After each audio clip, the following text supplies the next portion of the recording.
like I said before, we got Rob Parker on the show again. Thank you so much for taking some time out. It really means a lot. You've been on a couple times before. Again, I really appreciate you taking the time out. Like you were saying off mic, you've got some limited time, so let's just jump right into it.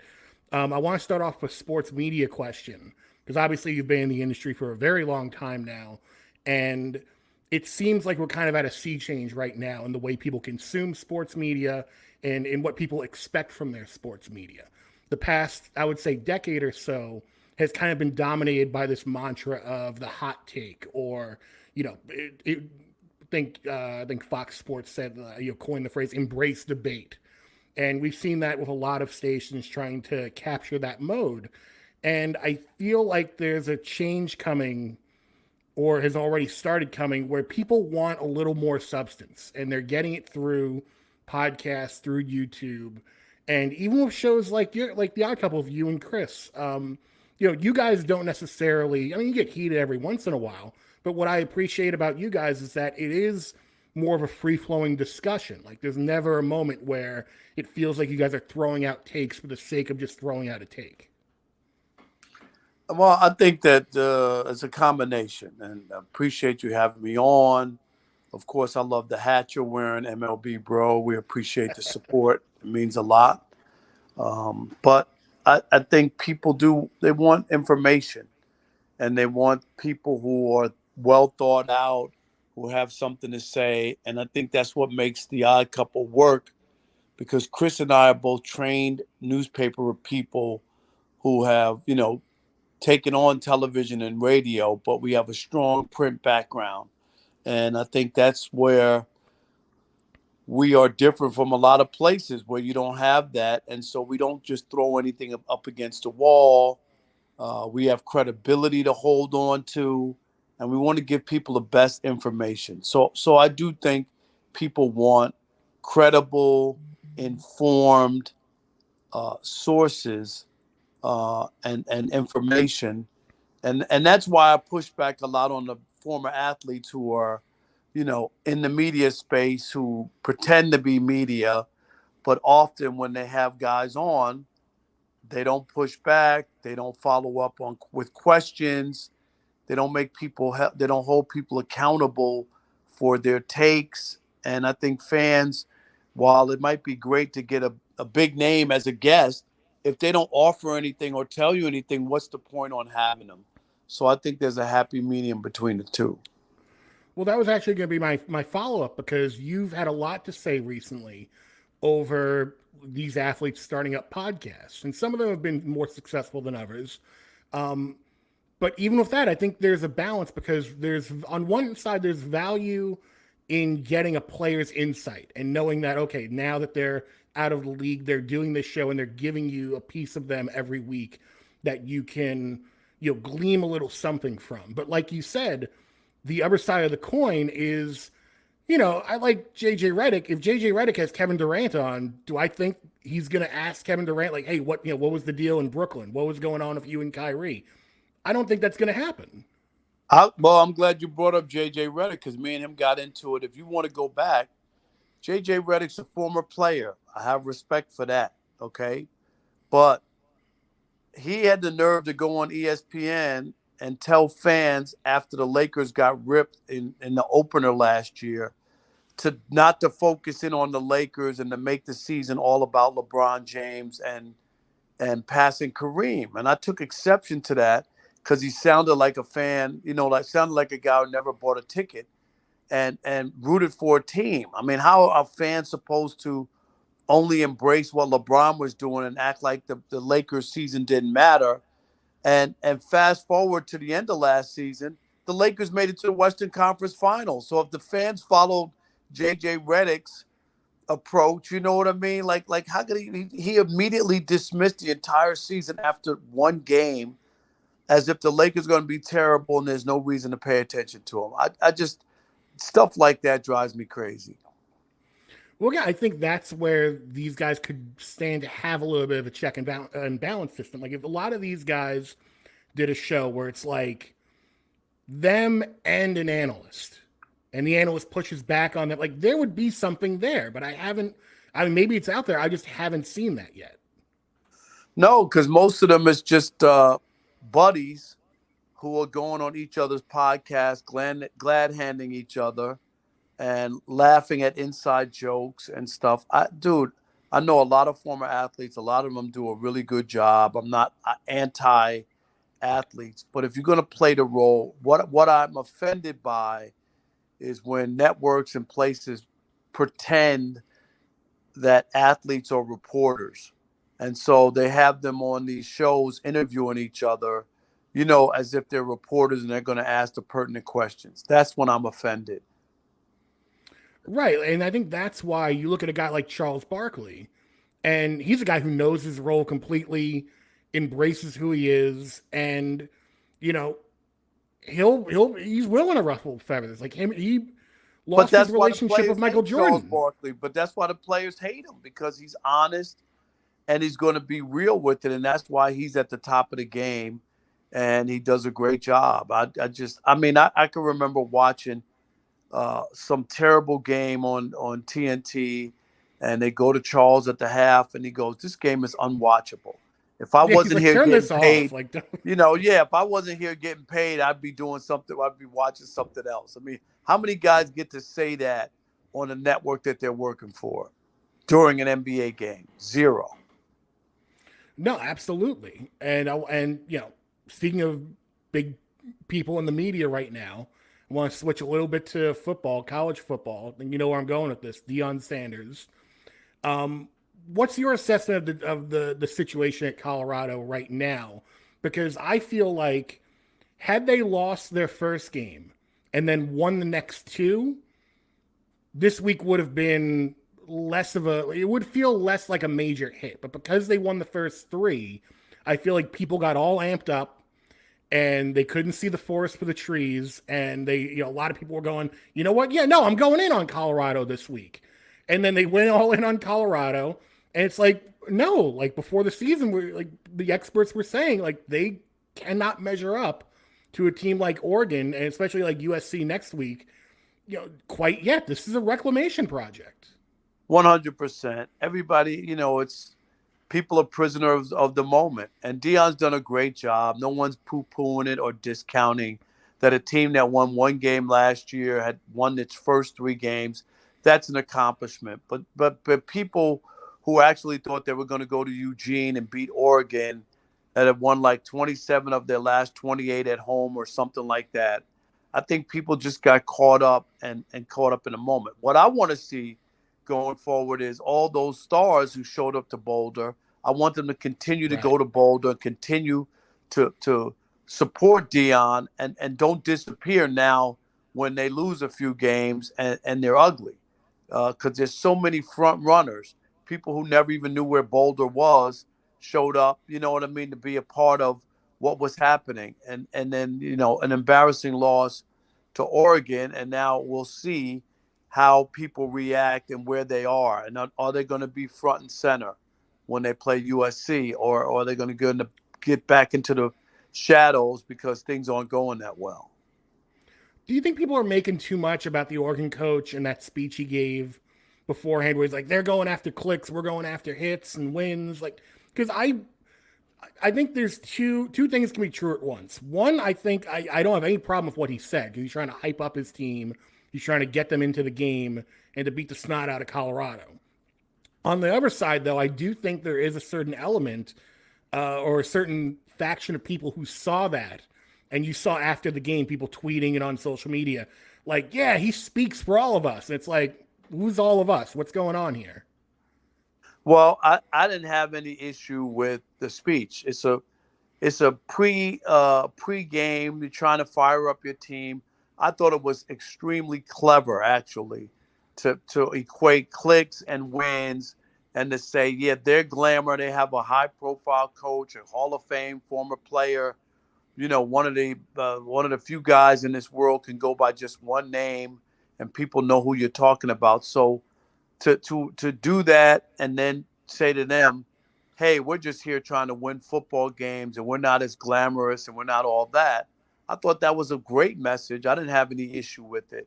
And there's always going to be a faction of people. Dion is high profile and glitzy and all that kind of stuff. And there are people who never are going to feel comfortable with that and never want to be a part of it. And that's fine. Everybody doesn't have to be on board. I think that's the thing. Even Deion, if you remember, after they won a BTCU week 1, he's asking Ed Warder from ESPN, Ed, are you a believer now? I mean, he didn't ask the reporters were they believers after they lost to Oregon. You know what I mean? Like, Right. so people get carried away with all that, and it's fine. I just think Deion's doing a great job. There's time to build there. They're not there yet. They've had a nice season so far, but they're going to be bumps along the way. I think they're underdogs in 5 of their next 8 games. So it's going to be a long road. We'll see what happens. Maybe they'll upset and win some other games and get people interested. But then again, who knows? They might not win another game.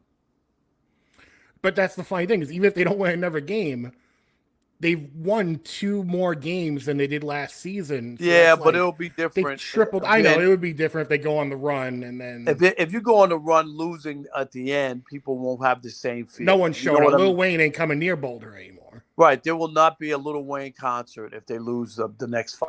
It's just not happening.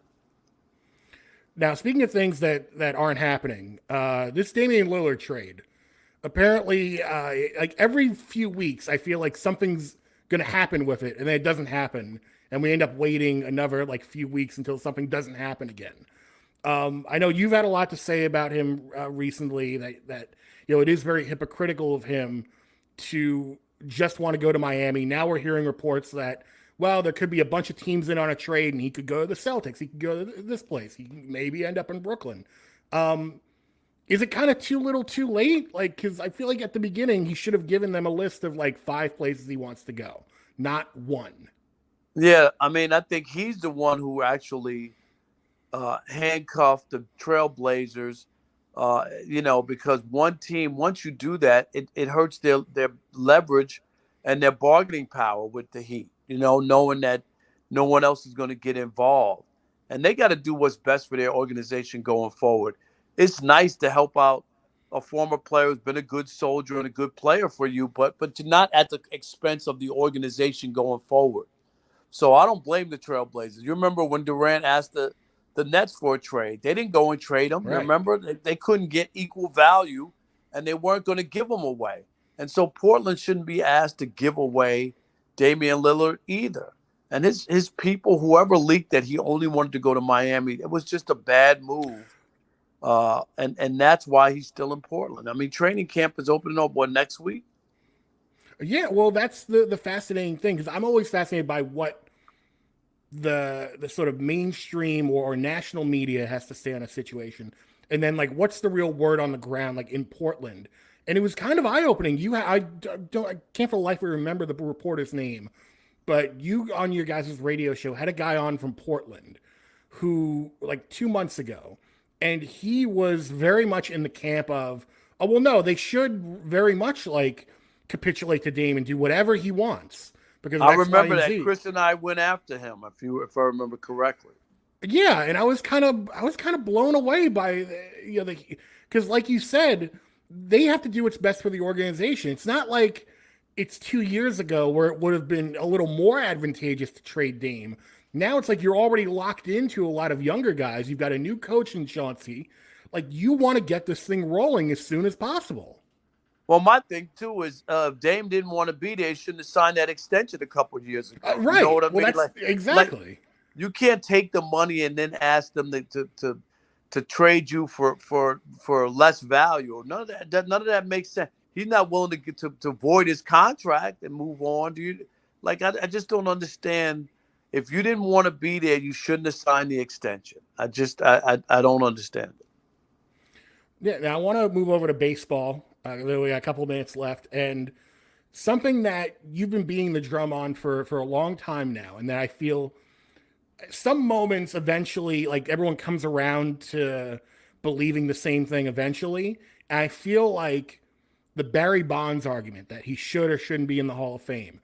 I feel like in the past year or so, a lot more people have come on board, I think correctly, to he should have always been like a first ballot Hall of Famer, like no question. And I'm curious what your thoughts are about like where it stands right now of him getting in, like what people's perception from your point of view, because I think people have come around to this idea that look, it was the steroid era. If you want to say that he participated in the steroid era, okay, I'm fine with that. Just like when you look back at someone like Babe Ruth, Right, yeah, who Babe Ruth is played in the still great. segregation era. He played the Right, but he played the segregation. segregation era. Like he didn't play half the best people in baseball at that time, but it doesn't mean he's any less great. Like nobody talks about Babe Ruth now. Like, oh my God, like, well, he didn't play half the people, so he wasn't hot stuff. Right. I mean, I don't know how he's going to get in. You know, he didn't get in with the Veterans Committee. He didn't get in with the writers. I, I'm not so sure. You know, I voted for him all 10 years he was on the ballot. I believe he's a Hall of Famer. I believe that he wasn't the only player during that era using it. If there were, drug tests, and probably his best argument is that it wasn't even a banned substance by Major League Baseball. I know people don't want to hear Right. that. I'm not naive to think that he didn't do it, but I But he never believe that got there were. popped. Right. He never got suspended by the league, and I just it's a hard thing to think that such a great player, and he was the greatest player I ever saw with my own two eyes, and I'll still say this day in and day out, what he did with the Giants, and we know even before he went to San Francisco, he won 3 MVPs in Pittsburgh. I mean, people are tripping if they really believe like he took some magical elixir and then turned into a Hall of Famer. And probably the biggest question I always ask fans who are down on Barry Bonds is I ask them, how many times did he hit over 50 home runs in a single season? And they usually answer 8, 7, 8 times. And when I tell them only once, they have a different reaction. So it wasn't like once he became, started the juice or whatever it was, that he became this home run hitter hitting 50 home runs or more every year. It just didn't happen. He had that 1 year of 73, and that was it. Yeah, and like even again, like you can go back to pretty much any era in baseball and try and invalidate someone's accomplishment. Like I think you guys have mentioned before, you go back to the 70s, the amount of guys who were just taking pills that were just openly out in the dugout right before they would go up to bat. Like it's kind of insane. Like if people The other don't one is realize the that. high mound era, where Right. where Sandy Koufax and Bob Gibson and Denny McLain, pitched off the high mound. Go look at the batting averages back then. The league had to lower the mound because it was an advantage for the pitchers against the hitters. So do we say Bob Gibson wasn't good or Sandy Koufax? No, we accept what they played with during that era, and that's it, and move forward. Yeah, and I know we're coming up on your time here, but I want to definitely get in a little MLB bro talk. Um, Something that you guys do that I really appreciate, besides highlighting just black and brown players in the MLB, is you really go in on the history of former players as well. And you don't forget about those players, not just like a one and done, like, hey, we did our piece on so and then we move on. Like I've seen multiple videos now on the site of Malik Wright, who's one of the great writers on your team, um, interviewing Reggie Jackson. And Reggie Jackson's 77 years old. I wish him the best. I hope he lives 100 more years, but he's not going to be around forever. And I think it's very important that while we still have a lot of these players around, that when reporters and people who have the ability to cover them, are in the same place or at the same events, that they take the time to, glean a little something from them, get some insight from them on the current game. Because once they're gone, like that's part of the story that we don't get to tell anymore. No doubt. That's a priority for us, without question. Every time we see former players, we are definitely taking the time to talk to them because the site is about the current players mostly, but it is about the history. And the history of black players and the black community is strong, and we never want to lose sight of that. Never want to miss an opportunity to get wisdom and great stories and knowledge that we can bank away for people to watch and hear and see, years from now about these players and these great moments and circumstances. So, well, it's a part of our DNA and what we're doing, and we're just growing all the time. This is our third year of MLBBro.com, and we went from 14 staffers to 62 this year, and it has been incredible, the reach we have and what we've been able to do on social media and all around different platforms. Yeah, and one last question before we wrap up. Going back to the NBA for a second, this NBA tournament. What's your thoughts on it? Because I feel like everyone's putting the cart before the horse on it and poo-pooing it.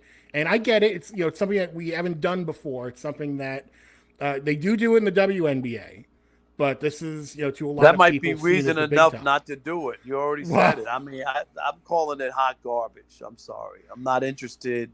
You shouldn't have to do that during the regular season. Let guys play. God forbid some player gets hurt in this tournament, going all out trying to win some meaningless tournament, and they get injured and aren't ready and can't play. I mean, sure, they could get hurt in any game, but it just seems like you're making up something that's not necessary. Make guys play the regular season and stop cheating the fans. That's what we've had. You don't have to trump it up to make people play during the NBA season. There's only 82 games. They can't play the season. Michael Jordan played all 82 games his last year in the NBA. These guys are younger, stronger. They should just be able to play. Well, I suppose that's what they're doing now with the new load management rules. Where they're saying, well, if you've got 2 all-stars on a team, you got to. But I don't know how they're going to enforce that. Like, oh, I sprained my ankle today, I can't play. I got the answer. If the NBA wanted to listen to me, it'd be simple. If you miss a game, right, you have to miss the next 3 games. Just like in baseball, when you go on a disabled list, 10 days. So they call you on it, basically. So you can miss a game. If you miss a game, you have to miss the next 3 games. So that's 4 total games. So if you really are hurt, that gives you 4 games to get healthy. And if you're not hurt, you have to really think about it. Can your team afford you to miss 4 games to take a night off? It's real simple. This way, you're not assuming whether somebody's hurt or not, right? You're allowing them that if they are hurt, that they can take off and get well, but they can't miss the bad game, in some city they don't want to play in, and then bounce back and then play the next 3 games on an important road trip. You got to play them all. See, I agree, but then you have to get it codified by the Players Association. That's the tall. No, I get it. I'm just saying that to me, that's a better. If they want to get serious, yeah, they would do that. I just don't know if the Players Association would want to, put something like that in when they've got it so good. The load management isn't working, Vin. People get hurt left and right in any way. No, absolutely. They can't even keep Kawhi Leonard. Kawhi doesn't play. He keeps getting hurt. So what's the point of the load management? Well, that's the thing, because we see it, but then some Poindexter in the analytics department is going to come out with a chalkboard and be like, well, our numbers say. I hate when people try and throw out the numbers. The numbers can help you, yes, but we have eyes. We see, like you said, Kawhi Leonard getting injured every single year. But meanwhile, a guy like Giannis, who kind of says, screw the analytics and will go out there and play hard most nights. He recently won a championship. And he played on, and his body's conditioned for playing hard. So yeah, I'm out on the analytics of that, and I just think if you're not injured, these guys are in their 20s and early 30s, and they don't want to play. I can't get to that. I can't understand that. So, well, we'll see what comes of it. But Rob, I know you gotta run. You're a very busy man. What do you have coming up on your side of things? I know you got The Odd Couple every night on Fox Sports Radio. Check your local listings, MLBBro.com. You have a new show just in LA for the football season. You teach. You're mentoring a million different students. You're eating amazing food every night in different states. Yeah, it's a crazy life, but I enjoy it. And check out MLB Bro as we get ready for playoff coverage. A lot of MLB Bros will be in the playoffs. So we're looking forward to that, and we'll have plenty of coverage. So check out MLB Bro, because you need to know. There we go. Rob Parker, thank you so much for taking some time out. All right, Vin. Appreciate it. Bye-bye. Thank you.